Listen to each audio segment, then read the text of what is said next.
हमारी लड़ाई जो है वो सत्ताधारी दल से ही होगी। और बंकी के अंदर क्या है, जो भी कैंडिडेट लड़ रहा है वो जीतने के लिए नहीं लड़ रहा है, वो इमरान को हराने के लिए चुनाव लड़ रहा है। कैंडिडेट कई हैं, मगर मेरे हिसाब से जो चुनाव होगा और जो समीकरण बन रहे हैं वो भाजपा से ही, मुझे संभावना है कि मेरा चुनाव जो है लड़ाई से भाजपा से ही होगी मेरी। इमरान बस किसी तरीके से वो ये चाह रहे हैं कि इमरान को हरा लें, खुद कोई कैंडिडेट जीतने के लिए चुनाव ही नहीं लड़ रहा है। तो निकाय चुनाव को लेकर हमारी जो कवरेज है वो लगातार जारी है। हर रोज़ आपको हम प्रत्याशियों से मिलवा रहे हैं, उनको हम सुना रहे हैं। और जैसा कि आप सभी को पता है कि 2 चरणों में ये निकाय चुनाव होगा, 4 मई को और 11 मई को। उसके बाद 13 मई को नतीजे सामने आएंगे। माहौल पूरी तरीके से बन चुका है और जैसे जैसे मतदान की तारीख करीब आती जा रही है वैसे वैसे जो प्रत्याशी है उनका जनसंपर्क अभियान भी तेज़ होता जा रहा है। इस वक्त मैं बाराबंकी की नगर पंचायत बंकी में हूँ और यहाँ से जो निर्दलीय प्रत्याशी हैं इरफाना खातून जी, वो इस बार एक बार फिर चुनावी मैदान में हैं। और आज हमारे साथ इमरान खान जी हैं जो निवर्तमान चेयरमैन रही हैं इरफाना खातून जी, उनके चेयरमैन प्रतिनिधि इमरान खान जी हमारे साथ हैं। इनसे हम बातचीत करेंगे कि इस बार इनकी रणनीति क्या है और किस तरीके से ये चुनावी मैदान में है।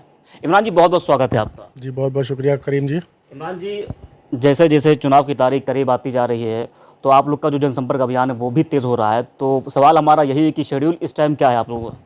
इस टाइम तो बहुत ज़्यादा बिजी शेड्यूल है कि इस तरीके से बता भी नहीं सकते कितना बिजी शेड्यूल है। 2 शिफ्ट में हम लोग जो है, हम और हमारे वॉलंटियर्स जो हमारे साथ निकलते हैं वो वोट मांग रहे हैं। और जो अन्य कार्यकर्ता हैं वो हर वार्ड और हर मोहल्ले हर गली में अपना मुस्तैदी से जो है जनता के बीच बने हुए हैं और जनता को समझा रहे हैं कि जो कार्यकाल हमारा 18 महीने का बीता है और 18 महीने में जो हमने काम किया है तो उसी को आगे ले के जाने के लिए, उस विकास की गति को फिर से इमरान खान को जो है आप लोग जिताइए। और जो काम अधूरे रह गए, बहुत से ऐसे काम हैं जो अधूरे रह गए। शॉर्ट टाइम था, 18 महीने का कार्यकाल था, 18 महीने में 4 महीना आचार संहिता प्रभावी रही, पहले विधानसभा की फिर विधान परिषद की। तो बहुत से ऐसे काम जो हमारे अछूते रह गए किसी न किसी कारणों से, तो उनको जनता तक पहुंच के समझा रहे हैं और बता रहे हैं कि आप लोग इमरान खान को जीता के लाइए और जो काम बचे रह गए वो पुनः जो है फिर से उनको करने का काम किया जाएगा। 18 महीने काम करने का आपको मौका मिला, यहाँ के लोगों की सेवा करने का मौका मिला। इस बार जब आप लोगों के पास जा रहे हैं तो मुख्य मुद्दे क्या हैं? अपने पक्ष में लोगों से वोट की अपील करें तो किन मुद्दों को लेकर आप जा रहे हैं लोगों के पास? मेन विकास का ही मुद्दा है, विकास ही एजेंडा है। जैसे कि एक बार आपसे बात हो चुकी, तब मैंने बताया था कि हमने करीब 6-7 करोड़ रुपए का टोटल अपने पूरे कार्यकाल भर में काम किया है। और मेन मुद्दा हमारे यहाँ जो पानी की जो समस्या है, पेयजल की, हमने करीब 1 करोड़ रुपए का उसमें जो है पाइपलाइन जो है विस्तार का कार्य किया है सीमा विस्तारित क्षेत्र में भी। और नगर पंचायत बंकी जो पुरानी आबादी है, जो गलियाँ अछूती रह गई थी या नई आबादी बस रही है, उनमें हमने पाइपलाइन बिछवाई है। और आने वाले समय में सबसे बड़ा हमारा टारगेट पेयजल से संबंधित ये होगा कि हमारे नगर पंचायत में एक सबसे बड़ी दिक्कत ये है कि हमारे यहाँ एक सीमित समय के लिए पानी आता है, क्योंकि हमारी आबादी बड़ी है, घनी आबादी है। टंकी जो है हमारे पास, जो क्षमता यहाँ की टंकी की है वो कम है, तो पानी जो स्टोर होता है वो संपूर्ण तरीके से दे नहीं पाते। तो हम लोग मैक्सिमम जो है 4 घंटा पानी दे पाते हैं। टारगेट ये है करीम जी कि हम जब जीत के आएंगे और 5 साल का काम करेंगे तो हम अपने पूरे कार्यकाल में पूरे क्षेत्र के अंदर कम से कम 3 जो है मिनी ट्यूबवेल पंप हाउस लगाने का काम करेंगे। और एक हमने अपने पिछले कार्यकाल में पास किया है, जो कि उसका निर्माण कार्य जो है पहले से चालू, चुनाव आचार संहिता से पहले से चालू है, वो बन भी रहा है। और आने वाले समय में कम से कम जो घनी आबादी पुरानी आबादियां हैं उनमें 3 और नए पंप हाउस बनाएंगे और जो पानी का आपूर्ति का समय उसको बढ़ाएंगे। लाइट आए या ना आए उस पर भी काम किया जाएगा कि वहाँ पे जनरेटर भी रखे जाएंगे और नए पंप हाउसों का निर्माण भी होगा। अच्छा, तमाम दल आपके सामने हैं, बीजेपी भी है, समाजवादी पार्टी भी है, तमाम लोग हैं इस वक्त बाहर निकल रहे हैं, तो इमरान खान के सामने क्या कोई चुनौती होगी? नहीं, ऐसे कोई चुनौती नहीं है। देखिए, समाजवादी पार्टी ने खैर अपना कैंडिडेट यहाँ से नहीं उतारा है, भाजपा ने उतारा है। शैल कुमारी मौर्य जी हैं, पत्नी सुनील कुमार मौर्य की, अच्छा चुनाव लड़ रही है। और हमारा चुनाव जो होगा लगभग मेरे ख्याल से सत्ताधारी दल से ही होता है। जो भी चुनाव लड़ता है वो सत्ताधारी दल से ही लड़ता है।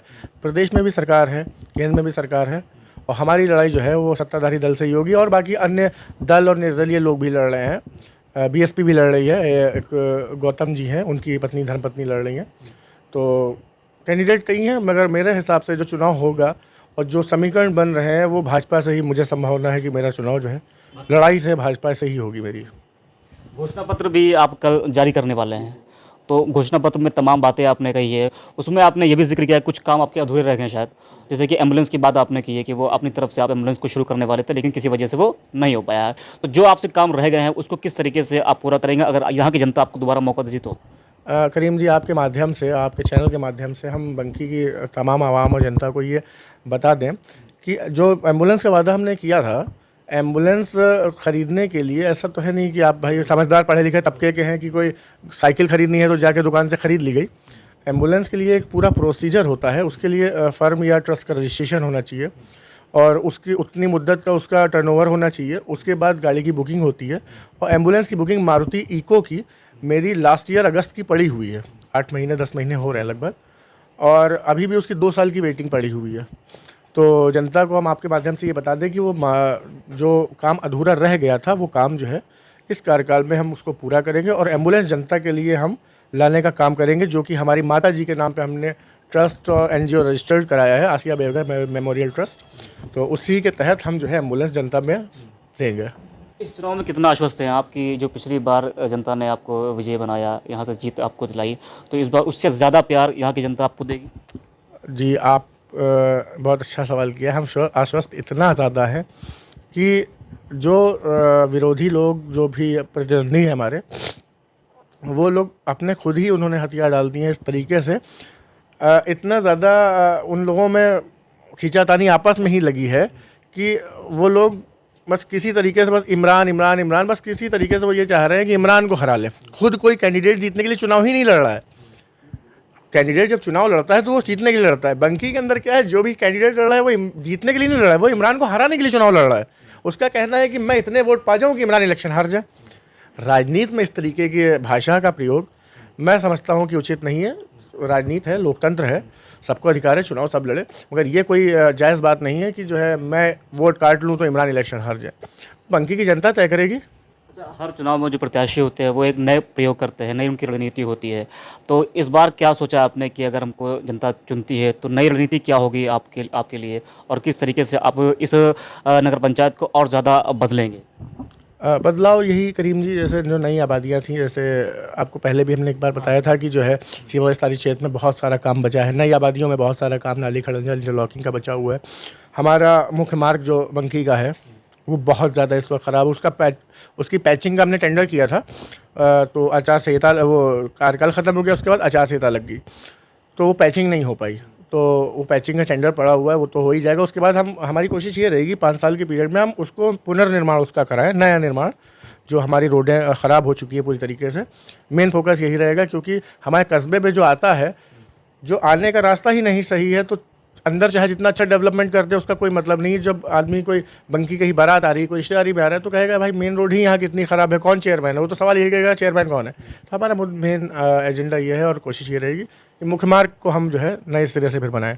सिंबल भी आपको मिला है रेल का इंजन, तो ये रफ्तार कितनी बढ़ेगी? रफ्तार कल से आप देख ही रहे होंगे, मॉनिटर कर ही रहे होंगे। आप पत्रकार बंधु हैं, आप लोगों का हर तरफ नज़र रहती है, आपसे कोई चीज़ छुपी नहीं है। असल में पहले का जो निशान था हमारा, उसमें थोड़ी जगह कम थी, स्पेस कम था, लिमिटेड सीटें होती हैं उसमें।